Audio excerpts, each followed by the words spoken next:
મુસ્લિમ બિરાદરોએ ઈદની ઉજવણી કરી। ઈદગાહ અને મસ્જિદમાં ખાસ નમાજ અદા કરી। એકબીજાને મુબારકબાદ પાઠવી ઈદની ઉજવણી કરી। સમગ્ર દેશમાં અને ગુજરાતભરમાં મુસ્લિમ બિરાદરોએ આજે સોમવારે ઈદની ખાસ ઉજવણી કરી હતી। પવિત્ર માસે મુકદ્દસ રમજાનનો મહિનો પૂર્ણ થતાં આજે શાંતિના માહોલમાં ઈદની ઉજવણી કરવામાં આવી રહી છે। રમજાન મહિનો મુસ્લિમ ધર્મમાં અત્યંત પવિત્ર માનવામાં આવે છે। આ મહિનામાં મુસ્લિમો રોજા રાખીને અલ્લાહની ઇબાદત કરે છે।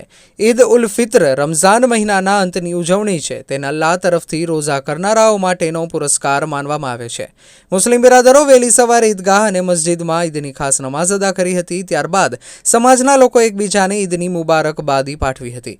ઈદના ખાસ દિવસે લોકોએ નવા કપડાં પહેર્યા હતા અને મીઠાઈઓનું વિતરણ કર્યું હતું। સમગ્ર વાતાવરણમાં ભાઈચારા અને શાંતિનો માહોલ જોવા મળ્યો હતો। रिपोर्टर अब्दुल घाची, ऊना।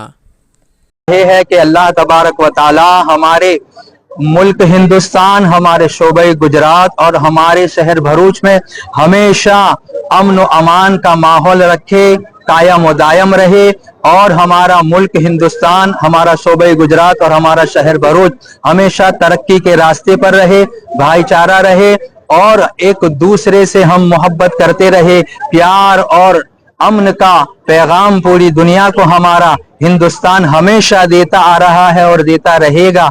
यही दुआओं के साथ अस्सलामु अलैकुम व रहमतुल्लाहि व बरकातुहू।